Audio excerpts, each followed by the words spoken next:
Bonjour à tous et bienvenue chez Critflix, le podcast qui fait la part belle au cinéma et à la télévision, sans oublier les autres médias.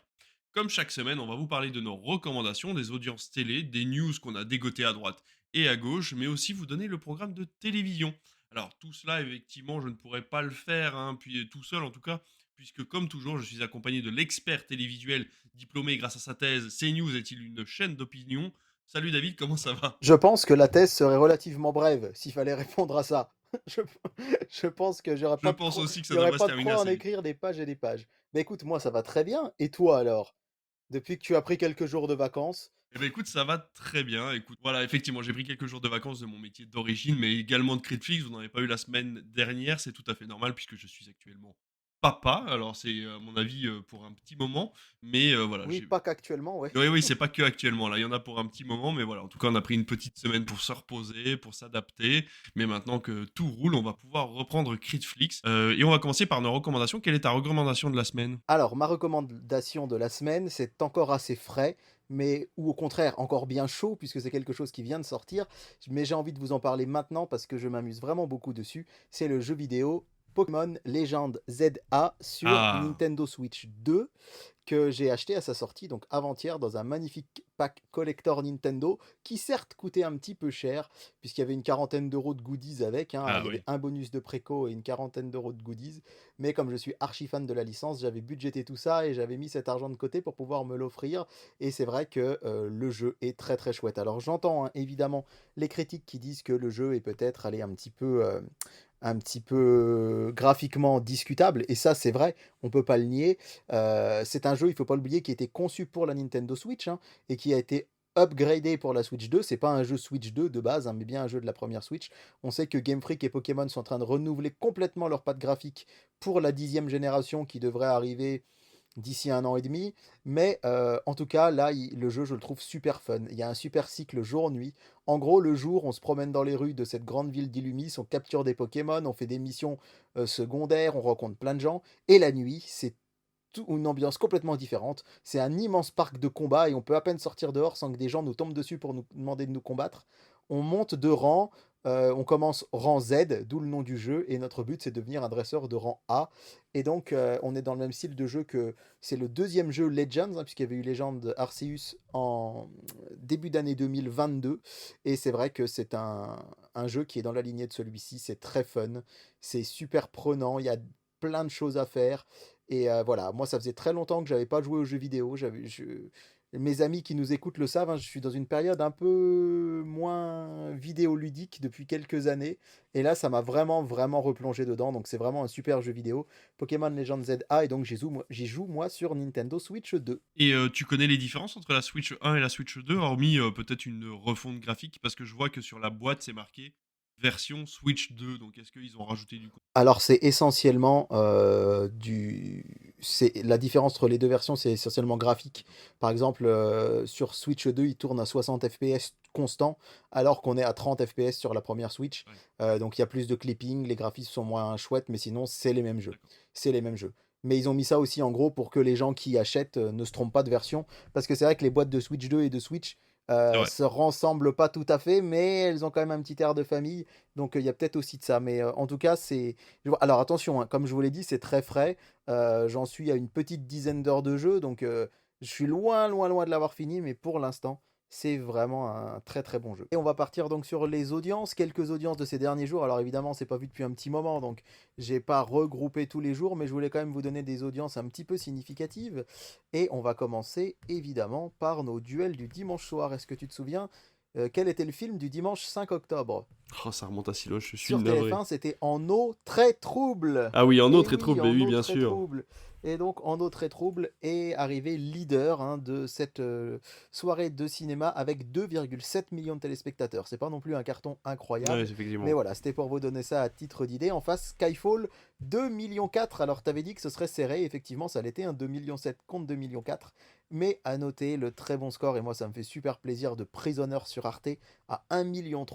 C'est pas mal du tout pour ce genre de programme. Effectivement. Et puis notre autre duel du dimanche soir, c'était dimanche dernier, dimanche 12 octobre, avec Rétribution face à Sur les chemins noirs sur France 2. Alors on vous l'avait pas annoncé celui-là, comme il n'y avait pas de Critflix. Par contre, c'est vrai que, on a remarqué que France 2 n'a pas continué la saga James Bond. Ils se sont arrêtés à Skyfall. On n'a Ah pas eu oui. Spectre et Meurt un autre jour.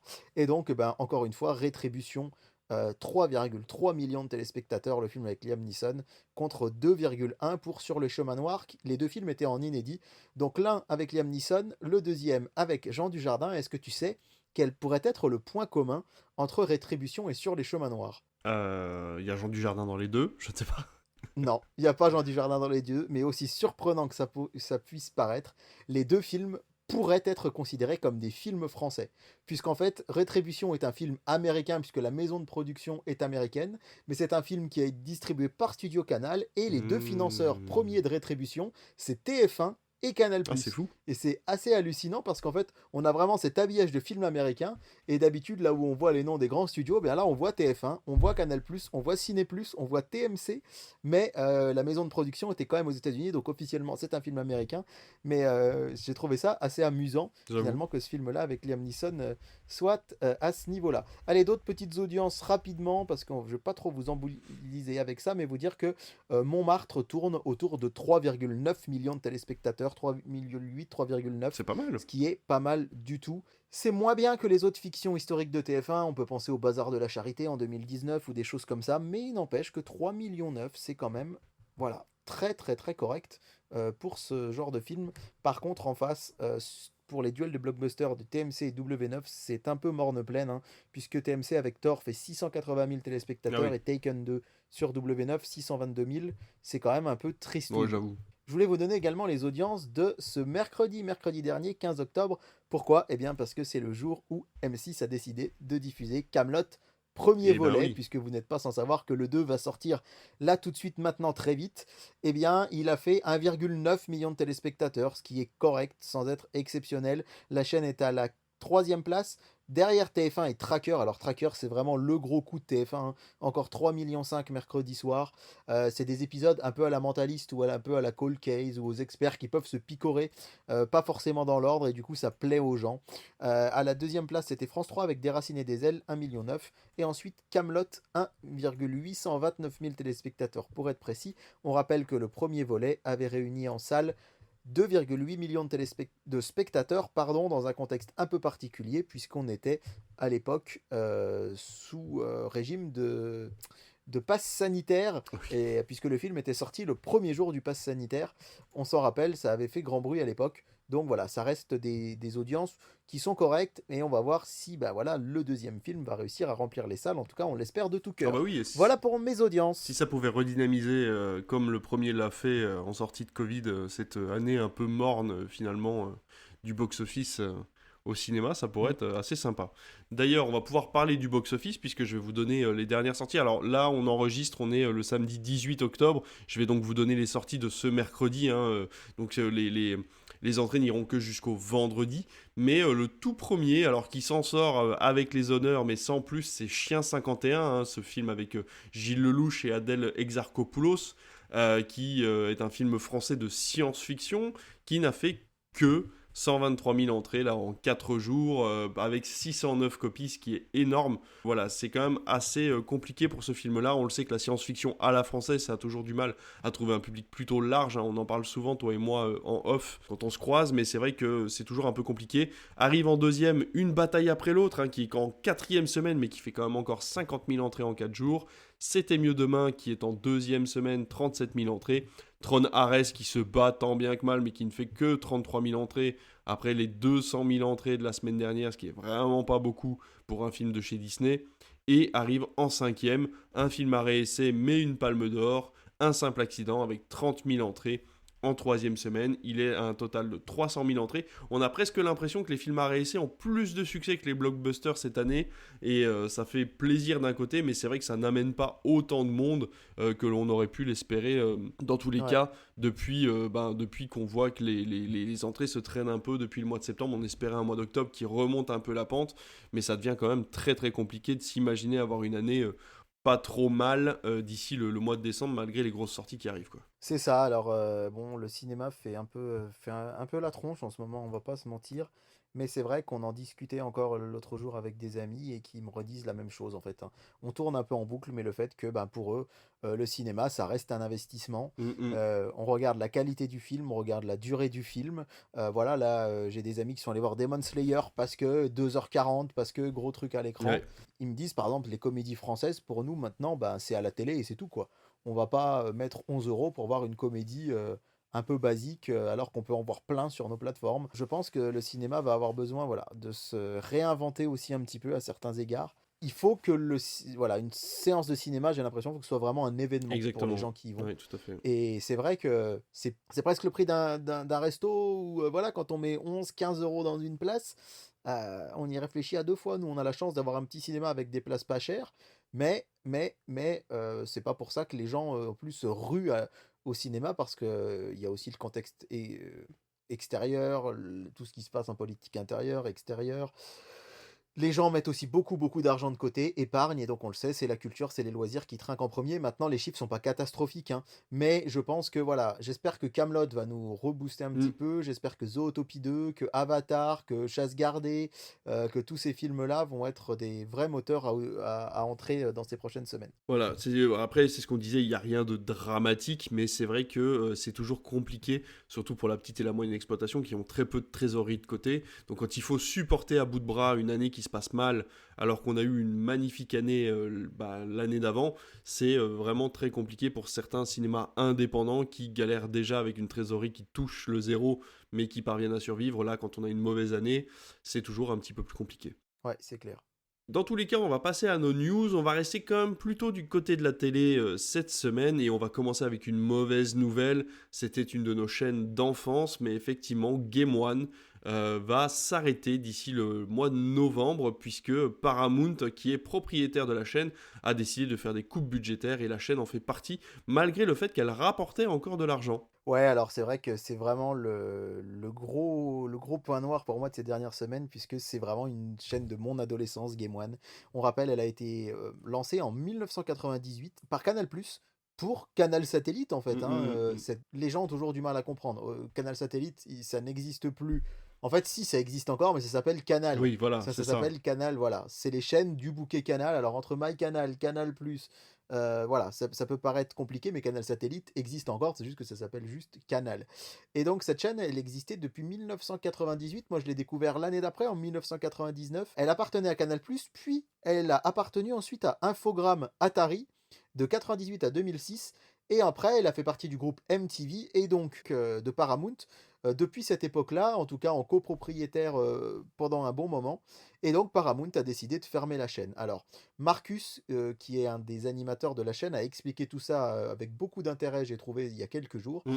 Il a expliqué, en fait, que, la chaîne continuait à gagner de l'argent, à gagner 2 millions d'euros, mais que le propriétaire actuel de Paramount, c'était Skydance, Oui, et que Skydance, c'était un immense. Alors j'ai bien aimé, il a un monstre de l'audiovisuel. Alors il a un peu parlé du petit poisson qui mange le plus gros, qui mange le plus gros, qui mange le plus gros. c'est ça. Game One, c'est un tout petit bout de MTV. MTV, c'est un tout petit bout de Paramount. Et Paramount, c'est un morceau de Skydance. Et en fait, l'idée de Skydance, c'est vraiment d'aller concurrencer Netflix, Prime et Disney Plus à l'international. Et donc pour eux, la télé linéaire a assez peu d'intérêt, voire pas du tout. Et en fait, c'est un groupe qui appartient à l'un des hommes, voire même l'homme le plus riche de la planète actuellement. Ce qu'expliquait très bien Marcus, c'est que c'est comme, pour lui, Game One, c'est un peu nos petites pièces rouges qu'on a au fond du portefeuille. C'est ça. C'est-à-dire qu'on va en faire tomber une par terre, on va pas forcément se rouler sous le canapé pour récupérer 2 centimes. Et c'est un peu ça l'idée, malheureusement. C'est que c'est une chaîne qui gagne de l'argent, 2 millions d'euros de bénéfices, hein, plusieurs dizaines de millions de chiffre d'affaires. Assez paradoxalement, les gens la regardent, hein. Parce qu'en fait, quand j'en parlais autour de moi, les gens me disaient: ah ouais, mais en même temps, on regardait ça quand on était jeune, mais maintenant, ça doit plus marcher, etc. Mais en fait, si, ça marche toujours, mais c'est juste que c'est plus tout à fait les mêmes générations qui le Ouais. regardent, mais en tout cas, Puis plus forcément les mêmes programmes non plus. ouais, ouais, c'est ça, c'est plus les mêmes Ouais. programmes. Il y a du cinéma sur Game One les soirs régulièrement. On était à 0,8% de part d'audience en moyenne, avec en général, voilà, par mois, au moins 3 millions de personnes qui regardaient la chaîne. Et en prime, chez les 15-34 ans, entre 1 et Mmh. 1,3 d'audience, ce qui est loin d'être ridicule. C'est juste qu'il y avait aussi de la Japanimation, il y avait toujours Level One, il y avait Team G1, mais voilà. Et donc, Game One, les équipes ont lancé un appel. Alors, il y a plusieurs choses qui pourraient essayer de se recréer pour essayer de sauver la chaîne. Il y a un appel qui a été lancé à 3 groupes audiovisuels français, à savoir Bien Canal+, sûr. le propriétaire, historique, à savoir France Télévisions et à savoir Free, en demandant d'essayer de sauver la chaîne et en disant vraiment: «Si vous investissez dans cette chaîne, Bah oui, c'est ça. Si vous changez rien, en fait, vous allez gagner de l'argent puisqu'elle gagne de l'argent». Encore une fois, il y a pas de faillite. c'est racheter un commerce qui est viable, en fait. Ouais, si vous changez rien, vous gagnerez de l'argent. Alors ça, c'est la piste évidemment que tout le monde Bien sûr. préférerait. Alors après, il y a d'autres options, évidemment, se lancer sur, YouTube, se lancer sur Twitch. Ouais, mais le modèle économique est quand même compliqué, quoi. Le modèle économique est très compliqué, Bien sûr. effectivement. Et donc voilà, on en est là. Il y aurait aussi d'autres options, hein, un crowdfunding pour que la chaîne puisse continuer d'exister, mais payée par, où les actionnaires seraient les fans, comme toi et moi, si on voulait financer, enfin voilà. Mais en tout cas, c'est vrai que c'est une part de mon adolescence qui s'en va parce que, vraiment dans mes années lycée, la sortie de la GameCube, l'époque de GameZone, de Level One, de Mémoire vive, c'est vraiment ce qui m'a fait m'intéresser aux jeux vidéo. Avant, j'avais ma petite Super Mmh. Nintendo, c'était un petit passe-temps, mais je suis vraiment devenu passionné de jeux vidéo à l'adolescence grâce à Game One. Et en fait, finalement, dans les équipes qui étaient là à l'époque, il y en a encore beaucoup qui sont là. Et donc, voilà, Pierre Boulet, le réalisateur, il est là quasiment depuis la création de la chaîne. C'est le réalisateur officiel de tous les programmes de Game One. Et donc, on a une pensée, Ouais, évidemment, pour leurs ça a été salariés. Et très on vite, hein. espère que la chaîne pourra continuer à vivre et rebondir. Parce qu'en fait, fin novembre, c'est dans un mois, hein, qu'elle va disparaître. Donc, ça peut arriver très, très vite. Et puis, il faut savoir que Game One a été aussi. Enfin, Marcus a quand même créé le live Twitch, quoi, quasiment. Parce que finalement, on pouvait regarder les émissions où il jouait à des jeux Ouais, sur c'était fond Level vert. One. Et en fait, ouais, Level One, ouais. Et donc, du coup, c'est quand même assez fou de se dire que finalement, tout Ouais. vient de là et que la télé, encore une fois, et Internet communiquent. Et qu'il faut arrêter aussi de croire que l'un est dépassé par l'autre. Mais c'est juste de la communication, comme on a pu le voir d'ailleurs avec le GP Explorer ces derniers jours. Autre grosse Ouais. séparation qui nous fait mal, hein, c'est vrai, c'est finalement la disparition de Hélène, Nicolas, Fanny ou encore Christian.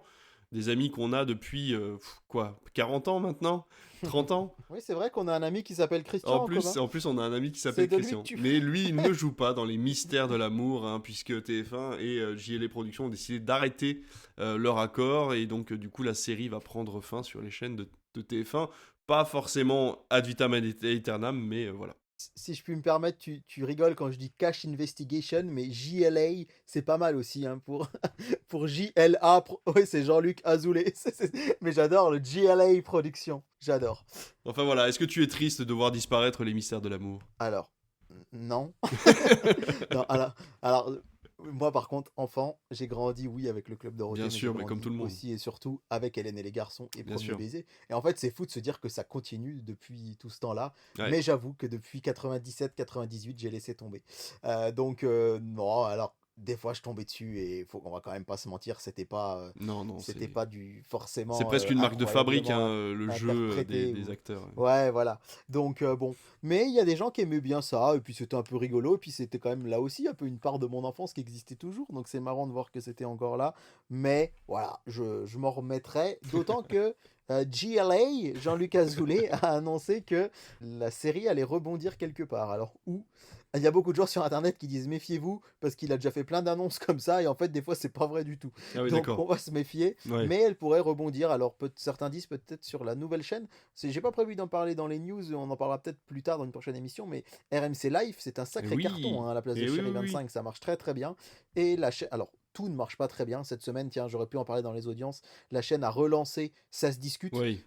l'émission culte avec Jean-Luc Delarue présentée par Estelle Deligny. La chaîne a terminé avant-dernière de la TNT avec 120 000 téléspectateurs. Donc on va pas non plus s'emballer. Mais il n'empêche que ça pourrait être un retour sur cette chaîne-là. Et moi, je trouve que c'est un programme qui pourrait y être bien. Ouais, complètement. On va passer du côté sport après être resté du côté série et puis du côté chaîne aussi. Mais voilà, tu avais un petit mot à nous dire encore une fois sur le rugby. Alors si vous avez l'occasion de vous abonner à notre page Instagram ou TikTok ou même YouTube, vous avez l'occasion de voir quelques petits réels qui durent 1 minute où David et moi on essaie de vous poster des news brèves qui vous permettent de rester on va dire, au courant de l'actualité de la télévision et du cinéma.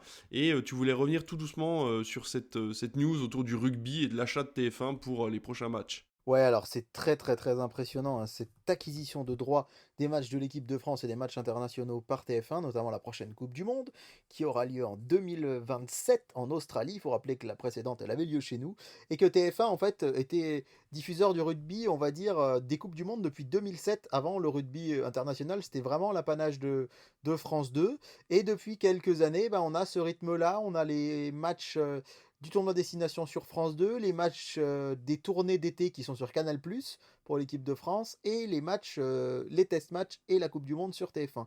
Mais là, TF1 a racheté en plus les droits donc de la Coupe du Monde, les matchs des test matchs de l'équipe de France, les matchs de cette nouvelle Coupe des Nations qui n'existait pas jusqu'à présent, mais qui va être une nouvelle compétition pour un peu à l'image de la Ligue des Nations en foot, pour pas qu'il y ait trop de matchs amicaux, un peu plan-plan, pour donner un petit peu une nouvelle compétition, voilà. Et donc TF1 a racheté tout ça, se positionnant vraiment très fort sur le rugby. Ça a fait hurler beaucoup de gens sur internet parce que c'est vrai, alors moi j'aime bien le rugby, mais c'est pas le sport que je connais le mieux, mais je regarde vraiment tous les matchs de l'équipe de France. J'ai assisté en tribune à des matchs de la Coupe du Monde en France. Voilà, c'est un sport que j'aime bien, mais je suis pas expert. Mais c'est vrai que sur France 2, le traitement, notamment Mathieu Lartaud et Dimitri Yachvili, c'est des gens qui sont vraiment des super commentateurs, super consultants.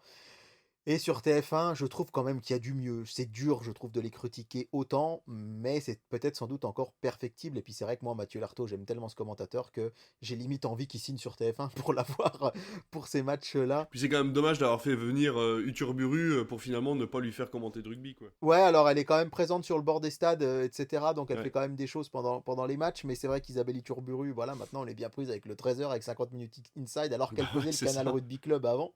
Pourquoi TF1 se positionne sur ces droits? On va rappeler qu'ils ont acheté aussi les droits des matchs de Mm. basket de l'équipe de France masculine et féminine. Et bien tout simplement parce qu'on va le rappeler, hein, TF1 n'a pas obtenu les droits des prochaines Coupes du Monde de foot. Eh oui. Et ça avait été un énorme séisme, un Coupe du Monde 2026 qui aura lieu dans quelques mois, diffusé 100% sur M6, et pareil pour la Coupe du Monde 2030. Ça a été un séisme, hein, quand même, parce que là c'est un peu l'inverse de ce que je vous disais tout à l'heure.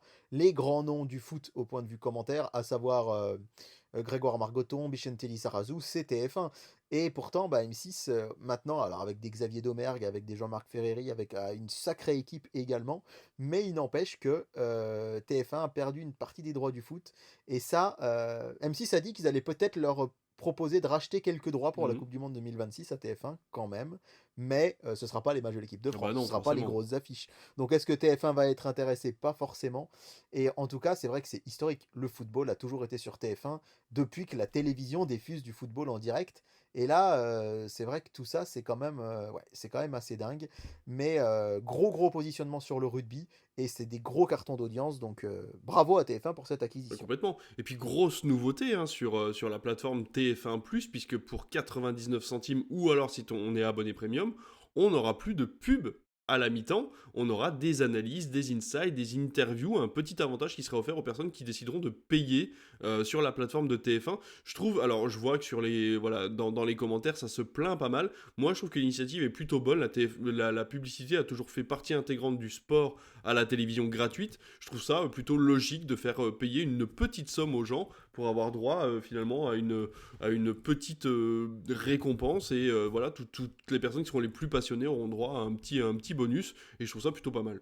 Et on n'oublie pas que pour les abonnés à TF1 Plus intégral, c'est quelque chose qui sera disponible ils n'auront pas à Ouais, repayer c'est ça. des choses supplémentaires. Et c'est vrai que moi, mon frère et sa compagne sont abonnés à TF1 Plus. À l'origine, ils se sont abonnés parce qu'ils sont fans de la Starac, et du coup, ils voulaient suivre la Starac à fond. Qui recommence d'ailleurs ce soir à l'heure où on vous parle. Et oui! Et ils me disent qu'en fait, bah, ils sont vraiment agréablement surpris par la plateforme. Ils y vont plus souvent qu'ils n'auraient pensé. Et alors qu'ils ont Netflix, Disney+, Prime et Canal. Donc on peut pas dire qu'il manque de plateforme. Mais c'est vrai que c'est une plateforme qu'ils aiment bien. Et puis évidemment, tous les programmes de TF1 sans pub, c'est appréciable. Et je suis allé voir d'ailleurs, je rebondis sur ta news pour vous parler un peu de cinéma sur TF1+, avec qu'est-ce qui... Bah, je vais vous donner un peu le top 10 des films sur TF1+, en ce moment. Le film le plus regardé sur la plateforme, c'est Le Diable s'habille en Prada, Ah, c'est cette marrant. comédie culte que je n'ai jamais vue, Ah bah bravo. mais qui à chaque fois qu'elle passe à la télé cartonne. La deuxième place, c'est J'adore ce que vous faites avec Artus et Gérard Ah Lanvin. oui. À la troisième place, Un prince à New York 2 Oh, avec Eddie Murphy. Ouais, il est sorti en 2021. Moi, c'est un je me film souvenais même pas Prime. trop du 1. Ouais, et il est disponible sur TF1+, il cartonne. Quatrième place, là aussi, énormément de visionnage pour À la croisée des mondes, La boussole d'or, Ah ouais, avec Daniel Craig et Nicole Kidman. Moi, je suis pas très Heroic Fantasy, mais celui-là, je l'avais trouvé pas si mal. ouais, c'est Euh, sympa, ouais. Cinquième, Dommage qu'il n'y ait pas eu de suite. oui, c'est ça, exactement. Cinquième, House of Gucci. Il cartonne sur TF1+. C'est Ah ouais. incroyable, hein, ce Oh, film qu'est-ce que c'est pas bon, ça, de par contre. Ridley Scott. Alors, je l'ai pas vu, mais c'est ce que tout le monde a l'air de dire. À la sixième place, Elysium. Septième place, Sur la piste du marsupilami. Huitième place, Equalizer 2. Neuvième place, Bronx. Et dixième place, French Girl. Voilà un petit peu pour ce qui marche fort. Et puis, en ce moment, qu'est-ce qu'on regarde aussi sur TF1+? On regarde pas mal Wasabi. Alors, c'est Ah marrant, ouais, le film avec Michel Muller et Jean Reno, mais en fait, c'est pareil, je pense que c'est le genre de film qui est pas partout sur les plateformes, en fait, c'est ces vrai. films français-là. C'est vrai, c'est vrai. Il y a aussi On the Line qui marche pas mal. C'est un Canal Première, hein, je vous rappelle, on en avait parlé avec Mel Gibson. En ce moment, point de vue saga, on a la saga Men in Black. On a La Belle et la Bête aussi qui marche pas mal avec Vincent Cassel. On a le Challenge qui était sorti il y a pas très longtemps. Moi, j'avais beaucoup aimé cette comédie romantique avec Jennifer Lawrence. On a voilà tout un tas de films comme ça. Retour chez ma mère, Didier, Star 80, Fast and Furious 9, Réminiscence. Il faut rappeler que tout ce que je vous cite là, ce sont des films qui sont en accès gratuit. Il n'y a Et pas oui. besoin d'avoir un compte. Enfin, ici, il y a besoin d'avoir un compte, mais il n'y a pas besoin de s'abonner. Et en fait, on pourrait dire, ouais, c'est pas forcément du grand cinéma ou des grandes choses, mais il n'empêche que pour les gens qui n'ont pas les moyens d'avoir une seule plateforme, bah là, je ne parle que de films, il y a évidemment énormément de séries également, mais c'est hyper appréciable. Et je pourrais faire pareil, là j'ai choisi TF1+, parce que c'est dans le sujet, mais on pourrait faire pareil avec France.tv et M6+. Et on a beau dire, quand c'est gratuit, c'est toi le produit. C'est vrai, on est d'accord. Mais il n'empêche que ben, ça fait toujours plaisir d'avoir accès à des choses gratuitement quand on n'a pas forcément les moyens de suivre d'autres films payants ailleurs. Oui, mais surtout qu'en plus, alors quand c'est gratuit, c'est toi le produit, ça marche énormément sur Internet parce que effectivement, pour le relevé des données et la Oui, revente de tout ce qui nous concerne au niveau privé, à la télévision, ça l'est un peu moins dans le sens où la gratuité amène de la pub et que la publicité, si vous n'avez pas envie de la regarder ou que vous voulez la mute, bah, vous pouvez tout à fait le faire. Donc encore une fois, la télévision, voilà, c'est cette histoire de gratuité, elle est quand même légèrement différente d'Internet. ouais, c'est clair. Mais en tout cas, ouais, c'est chouette qu'il y ait tout ça. On va faire un pont, on va rester sur TF1 puis passer tout doucement vers M6 parce qu'on va vous parler de la grande série qui arrive. Hein. Vous le savez, HPI vient de se terminer. Audrey Fleurot ne savait plus quoi faire de son temps libre. Elle a donc été engagée par TF1 pour une toute nouvelle série, une des séries les plus chères de la chaîne, qui va s'appeler La Comtesse de Monte Cristo. Alors on a assez peu d'informations, donc ça va être une réécriture du conte de Monte Cristo, le film qui est sorti l'année dernière aux 9 millions d'entrées, sachant que ce film-là était déjà une réécriture du conte de Monte Cristo, le livre de Alexandre Dumas. Mais à savoir donc qu'il y aura Zabou Breitman par exemple ou Esteban Vial à l'intérieur de cette série. Et moi, je voulais surtout qu'on discute quelques minutes de ce nouveau concept qui arrive sur M6. Alors M6, ils adorent les concepts, avec les traîtres qui fonctionnent plutôt pas mal. Si seulement ils le laissaient toujours le même jour, ça irait peut-être beaucoup mieux. Et donc, va savoir si le Comte de Monte Cristo, le jeu, sera toujours le même jour sur M6, mais en tout cas les héritiers de Monte Cristo, ça arrive. Ce seront 12 candidats qui plongent dans l'univers du Comte de Monte Cristo pour décrocher un trésor entre stratégie, courage et trahison. Rien n'est jamais figé. Alors, je sais pas ce que t'en penses. Moi, je trouve que les concepts d'émissions d'M6 pour l'instant, moi, ça me botte plutôt pas mal. Et j'ai hâte de voir ce Ouais. qu'ils vont réussir à faire avec ça, sachant que, encore une fois, on est sur un budget M6. Alors, est-ce que ça va pas faire un peu cheap par moment? J'espère qu'ils auront l'occasion de pouvoir mettre les moyens à l'intérieur de cette émission-là, sachant que moi, j'ai l'impression que ça se joue un petit peu entre les traîtres et Fort Boyard. Ouais, s'il y a un peu de ça, en tout cas, je suis d'accord avec toi. On peut faire beaucoup de procès à la télévision, mais là, M6, ils essayent vraiment de se renouveler. On voit des. Je pense aux traîtres, par exemple. On Ouais, voit quand même des programmes qui, sur Internet, ressemblent quand même beaucoup aux traîtres. oui, On dit que parfois la télé copie Internet. Là, il y a quand même aussi beaucoup Internet qui copie la télé. je suis totalement d'accord. On peut pas du tout leur reprocher d'essayer d'innover. Et ça, c'est cool. C'est une chaîne aussi qui fait du bien beaucoup à nos aînés. C'est important de le dire parce Oui, que je me rends compte que quand on va voir des gens âgés ou quand on va en maison de retraite ou et cetera, France 3 avec ses coupes budgétaires, avec la fin des chiffres et des lettres, avec Question pour un champion qui est là que le week-end. Alors évidemment, il y a d'autres programmes, hein, et cetera, mais les gens se tournent beaucoup, sur la 6 notamment, bah, pour le voilà, le ce q quand il y avait le juste prix, pour la roue de la fortune, pour tout ça et je trouve qu'M6 est de plus en plus une chaîne qui ratisse très large, qui va nous proposer des grands rendez-vous, d'infos parce que le 19:45 et le 12:45 ça marche très fort. Vous avez la nouvelle émission, d'Anne-Sophie Lapix du dimanche soir qui est Ouais, vraiment très sympa. très Vous avez, toujours des grands primes, qui cartonnent et là, bah, voilà, c'est vrai que ça surfe sur le conte de Monte Cristo mais en fait, heu, il y a toujours eu des choses comme ça.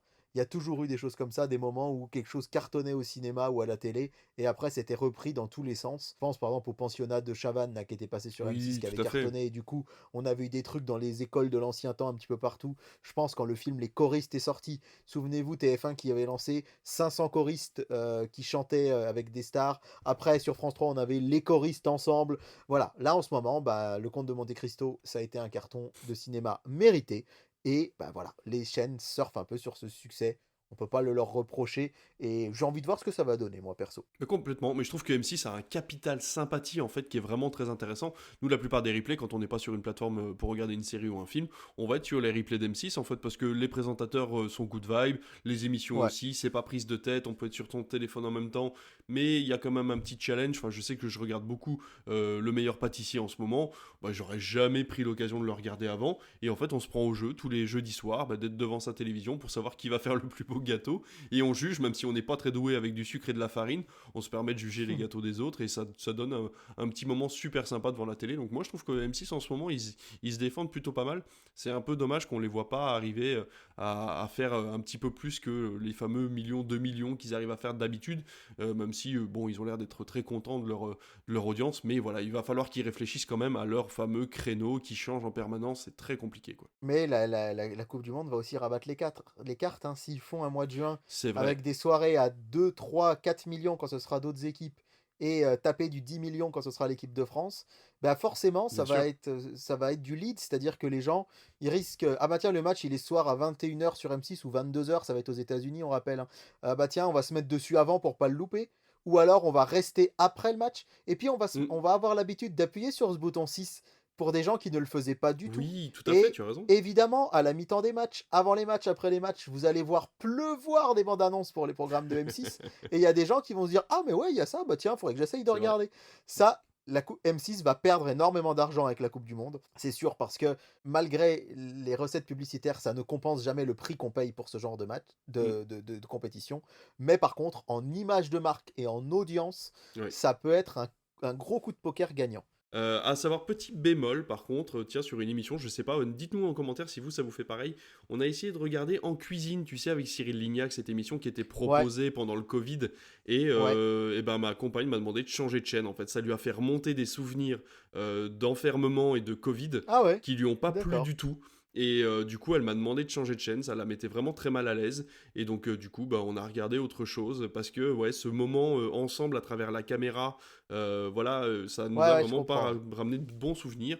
Donc voilà, on était un petit peu chafouin de ça, mais bon, si ça fonctionne chez les autres, tant mieux. Si ça fonctionne encore sur M6, tant mieux aussi. Ce qui fonctionne surtout, c'est les fameux téléfilms de Noël sur TF1. Et ouais, ça y est, c'est parti. Ça a commencé ce lundi, lundi 14 octobre, 13 ou 14 octobre, on était lundi. Et là où les téléfilms de l'après-midi étaient autour de 800 000 téléspectateurs, 900 000 pour un bon jour, eh bien, on a quasiment tous les jours des 1 million 1, 1 million 2, 1 million 3 qui tombent. Ça cartonne. Alors moi, j'ai découvert une amie à moi qui est fan de téléfilms de Noël. Je pense pas qu'elle nous écoute, elle s'appelle Lucille, hein, c'est une amie qui a notre âge. Eh bien, elle a découvert les téléfilms d'automne. Et ça me Ok. fume en fait, c'est qu'il y a des téléfilms d'automne et c'est les mêmes acteurs que dans les téléfilms de Noël, Sauf sauf que les qu'à la feuilles fin, sont il faut oranges au lieu d'être voilà, les blanches, feuilles quoi. sont oranges et à la fin, il faut faire une fête d'Halloween au lieu de faire une fête de Noël et a priori, TF1 a aussi investi pour les mois de janvier et février dans des téléfilms d'hiver, Ok. c'est-à-dire qui se passent aux États-Unis au sport d'hiver et au ski pour, voilà. Et alors j'ai essayé de regarder un téléfilm d'automne et ça m'a fait marrer parce que bon, bah, c'est exactement les mêmes scénarios, hein. Mais c'est marrant, je me disais tout le temps: «Mais ah, il y a pas de guirlande? Ah bah non, c'est vrai, non». C'est tellement dans la on a tellement l'habitude de les voir que voilà. Mais c'est de plus en plus tôt. Alors TF1 a relancé son fameux hashtag, hein, jamais trop tôt. Alors voilà, on peut le dire aussi, je pense que les gens dans ce climat un peu morose, ben, Noël, c'est quelque chose qui rassure, c'est quelque chose qui rappelle à l'enfance, qui rappelle au bien-être, qui rappelle au cocooning, qui rappelle à toutes plein de belles choses qu'on a pu vivre plus jeunes avec nos proches. Et donc ça cartonne, mais il n'empêche que moi j'ai des amis qui sont fans de téléfilms de Noël. Moi, je rappelle que autant je suis un archi fan de Noël, autant les téléfilms de Noël, ça fait assez peu de temps que je regarde, mais j'ai beaucoup d'amis qui sont fans et qui boycottent, qui m'ont dit: «On commencera le 3 novembre, à la rentrée des vacances de la Toussaint. On a envie de profiter un peu d'Halloween, on a envie de profiter un Bah, il y peu a un des peu de feuilles ça, rouges et de tout effectivement. ça». Donc voilà, mais je crois, David, que tu avais une analyse à nous livrer, donc je t'écoute. Alors, analyse courte et de comptoir s'il en est, mais c'est vrai que j'ai trouvé, alors moi qui, du coup, depuis, allez, quasiment 15 jours maintenant ne travaille pas et suis pas mal devant la télé, j'ai remarqué un truc, c'est ces fameux téléfilms d'après-journaux télévisés, principalement sur M6 et sur TF1, qui sont Mon voisin est un meurtrier, Ouais, alors La que jeune fille d'ailleurs, qui s'est fait enlever, qui sont des que thématiques, oui. que M6 a supprimé, hein, maintenant c'est 100 Docs, il y a plus quasiment que TF1 qui fait ça. Et voilà. Et en fait, j'ai trouvé que les thématiques étaient très sombres, très lugubres. C'est souvent des films qui sont interdits Ouais, moins de 10, moins de 12. Et je me suis dit, waouh, en pleine journée comme ça, c'est quand même chaud. Et en fait, ma petite analyse, hein, qui va pas chercher très loin, c'est que ces fameux téléfilms-là, ils offrent une bouffée d'air frais aux gens qui en ont ouais, peut-être un peu marre d'avoir, en plus des mauvaises nouvelles de journaux télévisés, avoir des téléfilms hyper plombants qui parlent de choses dramatiques, avec des fins qui souvent ne sont pas très joyeuses. Et c'est vrai que je pense que les gens ont besoin de ces films qui nous amènent beaucoup de bonheur. On l'a vu au cinéma, hein, les films qui ont le plus fonctionné ces derniers temps, surtout en ce mois de septembre très morose, ça a été les comédies françaises, de qualité assez moyenne certes, mais les gens, à partir du moment où ils ont décidé d'aller en salle, ils sont allés pour des films qui sont soit, allez, on va dire, pas très, qui vont pas aller voler très haut, soit qui sont très drôles, pour pouvoir avoir cette fameuse bouffée d'air frais. Et je pense que ces fameux téléfilms de Noël, en fait, ils amènent cette bouffée d'air qui permet aux gens de respirer un peu, de voir un petit peu de bonheur dans toute cette actualité qui est franchement morose. Et je pense que c'est ce qu'on demande aussi à la télévision et au ouais. cinéma de temps en temps, c'est que ben il faut savoir compenser ce qui est dramatique dans le monde avec des choses un peu joyeuses. Et je trouve que le cinéma et la télévision ont été un petit peu en retard sur l'actualité, mais là on est en train de rattraper un petit peu cette compensation et on va peut-être pouvoir sortir un petit peu de notre réalité et un petit peu de l'actualité pour aller au cinéma ou regarder la télévision avec des choses un peu joyeuses. Bah, c'est-à-dire que, ouais, les gens alors autant c'est toujours ce paradoxe, les gens adorent, mais alors adorent les polars à la télé et Mm, c'est pour ça que l'après-midi, le reste de l'année, c'est, Ma voisine a disparu, traqué sur internet et cetera. Les meurtres, ah, ça continue de bien marcher, mais bien d'un sûr. autre côté, effectivement et puis les gens ont besoin de bulles de douceur et puis comme on le disait ces dernières années, la qualité des téléfilms de Noël va Oui, quand même un peu croissant. C'est plus aussi, c'est vrai. c'est toujours aussi «cucu», on va dire, entre guillemets, sans être péjoratif, mais il y a de plus en plus de choses qui vont dans le bon sens et ça, c'est chouette. En tout cas, on vous laissera regarder, donner votre avis sur ces téléfilms de Noël ou d'automne, hein, effectivement, puisque maintenant vous pouvez commencer un petit peu plus tôt. Et nous, on sera là bien évidemment pendant les vacances de Noël ou un petit peu avant pour vous donner le programme et Ah, vous mais dire j'attends tellement ça. tous les films qui sortiront en Tu espérant qu'il sais y en ait quand même beaucoup, hein, tous les. tu sais quand même, David, que maintenant tu fais partie de ma nostalgie de Noël parce que c'est devenu une tradition de Noël, le Critflix de Noël Eh et le ben, ouais, fait ouais, que le fait que en plus, l'année dernière, on l'ait vécu chez toi c'est vrai. avec, ta compagne et ta belle-sœur et Maëva, c'est un souvenir magnifique. Donc On- merci à toi de m'avoir permis de le vivre. Faire le programme télé en live avec des gens de ta famille pour parler de Noël, c'était juste incroyable. Eh ben, on est liés à vie maintenant dans cette toute petite période de Noël, en plus du 24 et du 25 décembre, et ça me fait très très plaisir. On va passer tout de suite au programme télé, mais juste avant, un tout petit mot pour Laurence Boccolini qui a décidé de quitter France Télévisions. On va essayer d'être très court, mais voilà, en gros, elle ne voulait pas servir de bouche-trou. Ça l'a gêné un peu d'avoir un contrat d'exclusivité alors qu'elle n'était demandait que pour quelques émissions par an, donc elle a décidé de quitter le groupe France Télévisions et elle en a fait une jolie lettre sur un communiqué, en tout cas à Mmh. l'AFP, qu'on peut lire sur Twitter. Et voilà, je voulais en parler vite fait parce que c'est une personne que j'aime beaucoup, Laurence Boccolini. On en Ouais, a parlé pareil. quelques fois hein, cette année dans quelques Critflix. Et voilà, je trouve ça un peu dommage qu'elle fasse plus partie du PAF pour l'instant, alors que toutes les émissions qu'elle a présentées, elle l'a toujours très bien fait. Et je trouve ça un petit peu dommage que France Télévisions prenne des décisions parfois arbitraires sans prendre en compte l'avis des téléspectateurs. C'est clair et donc voilà, moi j'ai aussi voilà une grosse pensée pour elle et j'espère qu'elle va vite rebondir. Oui, voilà, moi aussi. Eh ben écoute, on va surtout rebondir sur le programme de télévision et tu vas nous dire ce qui va se passer cette semaine. Alors, lundi 20 octobre, on aura l'après-midi l'école des Pères Noël, évidemment, à Eh 15h25 oui, sur 14h25 sur TF1, mais sinon, sur TF1, toujours Montmartre, un nouvel épisode de Noir comme neige, on en avait parlé l'année dernière, cette série avec Laurent Gérard sur France 2, toujours Les ah oui, Sentinelles sur Canal+, L'amour est dans le pré, évidemment, sur M6 qui cartonne, et Dieu créa la femme sur Arte, on sait que Brigitte Bardot n'est pas très en forme en ce moment, eh oui. et c'est donc un film, évidemment, culte de Roger Vadim.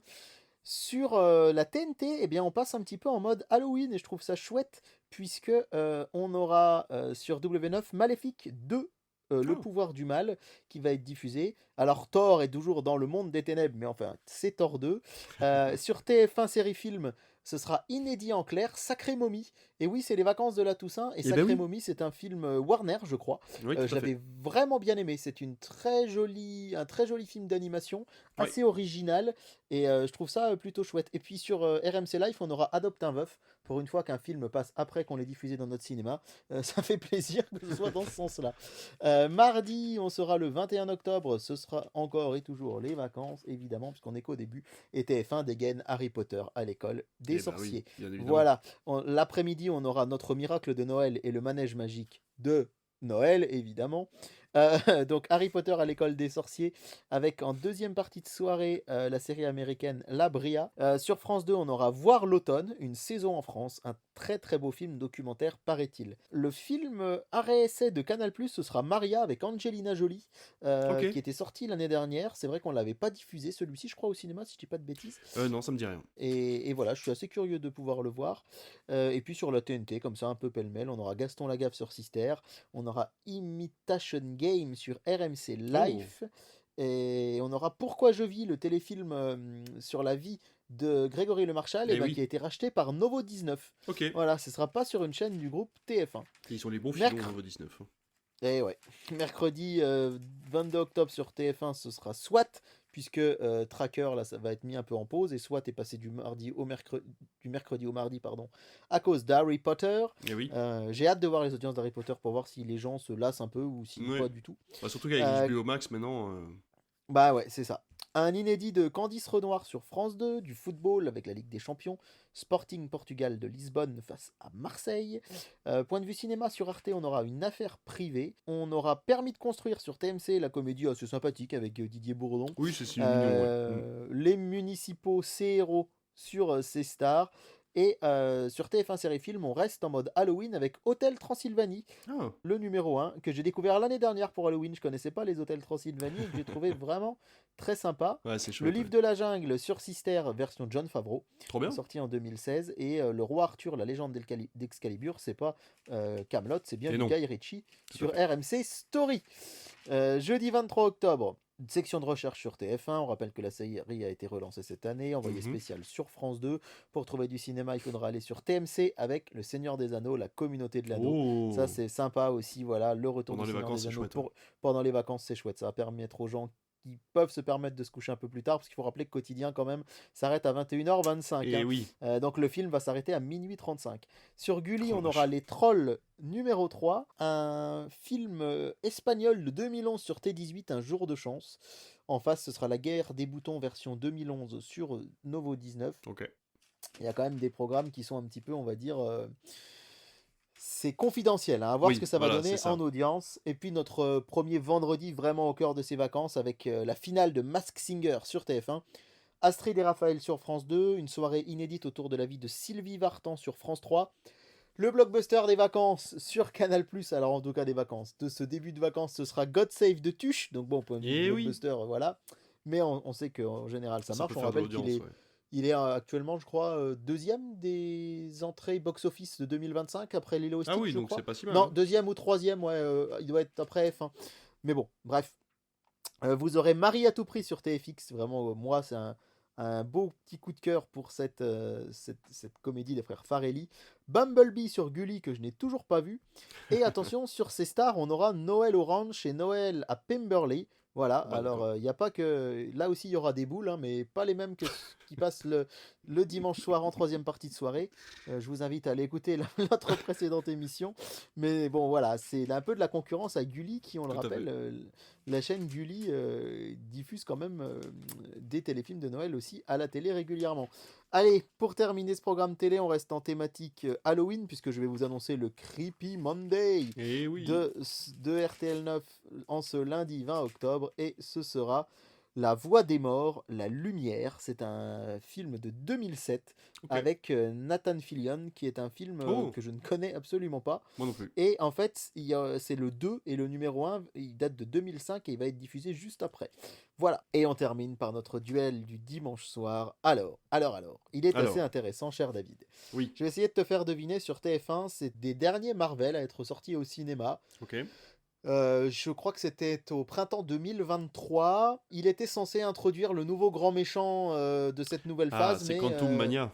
et Ant-Man oui, Quantum Mania, eh oui. Mania, Cum Mania, comme oui, chantait tout à fait. Félicien du Love Story 2. Ant-Man et la Guêpe, donc Ant-Man 3, qui avait pas très bien marché en Non. salle, et qui, voilà, ne n'est pas, on va dire, qualitativement incroyable. Et Non, mais peut attirer du public assez généraliste. En face sur France 2, ce sera un film, c'est le quatrième d'une saga qui en compte 5. C'est un film français avec un peu notre super-héros à la française. C'est pas forcément le plus aimé de la saga, si on peut appeler ça une saga, mais moi je l'aime bien et j'ai vraiment envie de le revoir. C'est un film d'action? Non, un film, on va dire, de super-héros à la française, si tu vois ce que je veux dire. Super-héros à la Super-héros française. moustachu. Astérix? Ouais, c'est Astérix et Obélix au service de Sa Ah Majesté. bah oui, oui, forcément celui-là, ouais. Le seul dont les droits appartiennent à France 2, et Bah ça fait oui. très longtemps qu'il n'a pas été diffusé. Donc face à Ant-Man et la Guêpe, je pense qu'il y a moyen qu'il gagne. Je sais pas ce que t'en penses, mais je pense Eh qu'il y a ben, moyen c'est qu'il fort soit devant. probable, oui. Encore une fois, voilà, on vient d'en parler il y a quelques minutes. La comédie en ce moment a énormément de succès chez les gens, donc il est possible que pour se détendre, en plus Astérix, même si t'as pas vu les autres, tu t'en fous un peu. Ouais, voilà, Alors ouais, que ouais. Ant-Man, malheureusement, si t'es pas à fond dedans, ça va être difficile de prendre le train en marche. Ouais. Et je pense qu'il y a des gens qui peuvent aussi être un peu déçus du film, et Ouais. à mon avis, il y a des gens qui peuvent partir en cours et aller sur la 2. Ah, ça c'est fort probable, Et effectivement. pareil, Astérix, si t'as loupé la première demi-heure, Ouais, il y a, ouais, il y a ouais, pas un ouais, pet ouais. de jeu, quoi. C'est vrai. Et rapidement, on aura aussi Lapa sur Arte.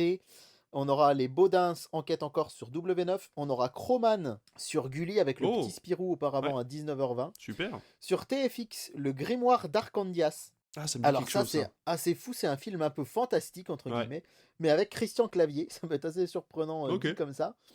Et on aura également Les Évadés sur Sister. Ah bah oui. Très très très beau film. Et Ouais. puis une nouvelle série qui est diffusée depuis la semaine dernière avec Alexandra Lamy, Audrey Lamy et Chloé Jouanet.